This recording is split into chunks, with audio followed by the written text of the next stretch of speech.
Want to look more expensive without breaking the bank? Today I've got 7 pieces for you that will instantly look more elevated. So let's get started.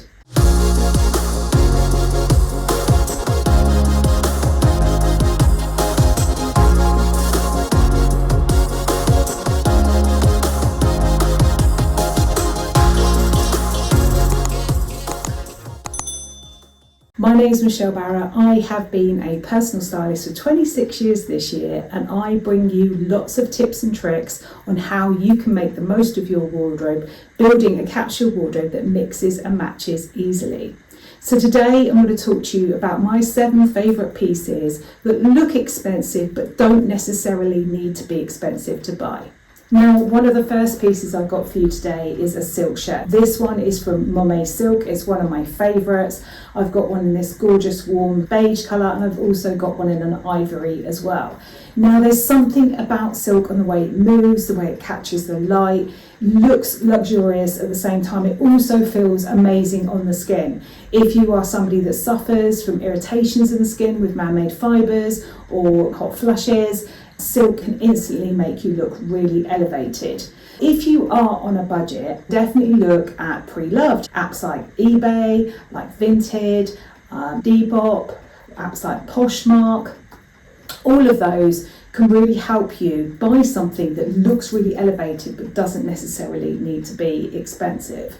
You know, a silk shirt worn with jeans or just worn like I've got them on today with these linen trousers, just add something really luxurious. Now, if you're vegan and you don't want to go with silk, then I would suggest is a close kind of alternative that is viscose. So viscose can also be wonderful as well. You can also get vegan silk, so definitely look into that.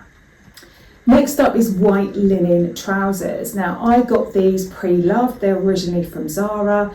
I really like, again, the way linen works, the way it feels on the skin. I know some of you said that you don't like linen because of the creases, but I think personally it's one of those fabrics, one of the very few fabrics that you can get away with, and it doesn't really matter so much if it is creased. I don't know why that is, but it gives that sort of Mediterranean, South France feel about it, which again has that expensive look associated with it. So I've gone for white. You don't need to go for white. I've also got a few other colours for linen, but I think a pair of wide leg linen trousers will elevate any outfit, particularly with the silk, or you can just dress it down with a t-shirt or a crisp cotton white shirt, something like that. But definitely linen trousers can definitely make a difference. Now, I personally feel that linen trousers are much better if they've got the tailored appearance, particularly on the front. Now, if you're somebody who likes something quite soft around your middle, what I would suggest you do is look at linen pants that have got maybe a panel across the front, but then maybe you've got elasticated back, so that it still gives you that comfort, but gives you that very sophisticated, chic, tailored look at the front. And if you wear them with a soft belt, that can make quite a difference as well. So yeah, white linen trousers is my next suggestion. Now, next up is a knitted vest or tank top. I've got one on today. This is a beige colour that I've got. I've also got the black option, which is in my video here. Now, there's something about a knitted vest that makes a difference to it being just a jersey knit. So in other words, a cotton knit, something that's slightly heavier. It does mean in the really hot months that maybe you can't wear it, but it does look a lot better quality. So therefore, it looks more sophisticated and looks more expensive. Now, you don't need to spend a lot of money to be able to get something like this. I bought this on the high street. I bought the black one on the high street. I buy a lot of my clothes pre-loved, but I do tend to get jersey or knitwear and things like that new if I can, particularly basics like a vest or a t-shirt, because I find otherwise they can stretch in funny ways and it's much better to buy those new. So yes, a knitted vest like this, they're slightly thicker, they're slightly more structured, and they give the garment more depth, and also the way they drape, the way they hang, gives it more quality. Rather than thinner jersey vests, I find that these kind of slightly heavier knit vests work really well. So that's something simple you can add to your wardrobe that instantly makes it look more expensive. In addition, I would go for a neutral colour or pick out a colour in your wardrobe. If you've had your colours done already, fantastic. I suggest choosing around 8 colours. Choose one of those colours for the vest, preferably more neutral colours, which I call canvas colours, because you can mix and match with lots of different outfits. Like I wear this one all the time, there's so many different options I can wear it with. If you need help with your colours or you need help with anything in your wardrobe, definitely book in for a chat with me. I'd love to meet you. I genuinely love meeting and working with so many of you all over the world. It's wonderful. And we can have a little chat. It's for free. I'll put the link here in the notes. Next up is this white embroidered shirt dress. Now it doesn't have to be embroidered like my one, it can be a really simple shirt dress, but there's something about a simple crisp shirt dress that can look really elevated. You can wear it with the belt, some have tie belts. I quite like taking the tie belts off and adding my own belt to a shirt dress. I've nearly always done that. I particularly like this one because I love all the embroidery down the sleeves. It's originally a Zara. Again, I bought it pre-loved on Vinted. But choose something that's maybe a midi, sort of knee to midi length. I think they tend to work best. I think the really longer lengths are really in recently, but I think they work better if they're slightly shorter than that.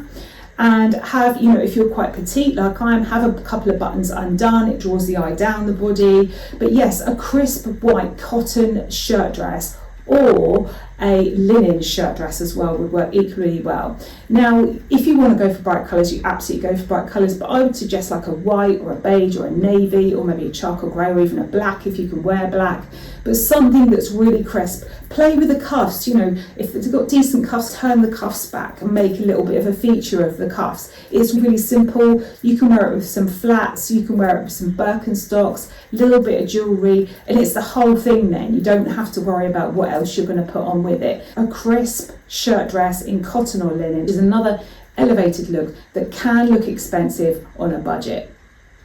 Now next up is an interesting midi skirt. Now I would go for something that's slightly more A-line. A-line tends to work for more body types than it does for anything else, and it's because about balance. It's about balancing out the body, and it also doesn't cling if you're worried about your hips or your bottom. A slightly A-line midi length or knee length skirt is another really, really good option. Now this one that I've got here, it's got a wonderful black panel at the front, which is great if you're worried about your tummy as well, because it will hide all that, and then it gently flares out. It's actually slightly longer than a midi skirt. That's because of my height, but I still really like this one. So yes, a really elevated midi skirt works really well.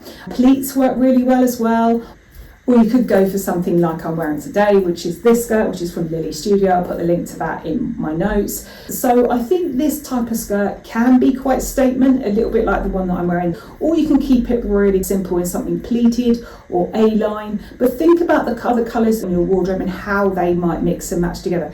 As you can see, because of the way I work my wardrobe, this knitted top, which I mentioned earlier, goes really well with it. And that's how you start thinking about it. You start thinking about how you're going to piece it together. If you are trying to build a capsule wardrobe, definitely download my capsule wardrobe planner. It's completely free. You can fill it out as you go along, and it gives you lots of prompts and ideas as to how to think about what you can add to your wardrobe and what you should leave as well. In other words, what you should get rid of. I'll put the link to that here and in the notes.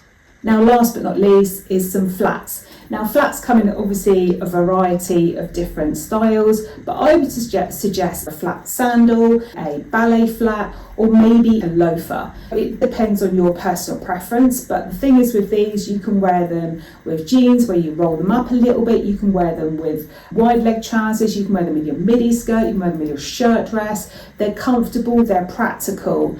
And it means that I think sometimes when, shoes are really high, people struggle to walk in them, and that doesn't look expensive, it doesn't look elegant. Whereas something really simple and understated can work really, really well. These ones I've got from Vivea. They've got that kind of two-tone thing, which is a little bit like what Chanel were doing a few years ago. Again, this type of thing works really well if you link it in somewhere else in your outfit. Think really carefully about what support you need on the underneath of your shoe. Empress shoes are really good for that. They've got foam inside supports as well. So definitely check them out if you're looking for some ballet flats. They come in a variety of colours as well. So flats work really well, and they come in a variety of styles and colours.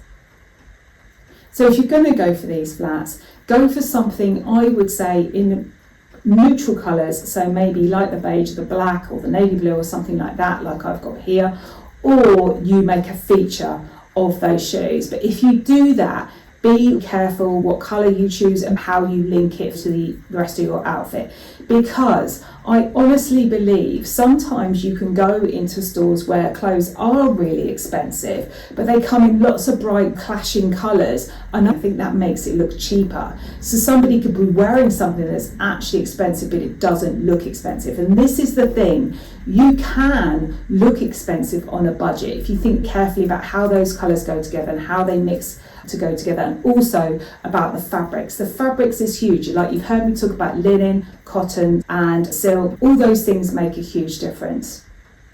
So I hope you found that helpful. Let me know in the comments whether there's anything I've mentioned today that you've already got in your wardrobe or considering adding. Let me know if there's another piece that you would add to your wardrobe that keeps it really elevated as well. There's lots of different options out there, and there'll be lots of different choices for you. Let me know in the comments which one of these you might try. Let me know if you've already tried any of them, and have a wonderful week, and I will see you next time. Take care. Bye.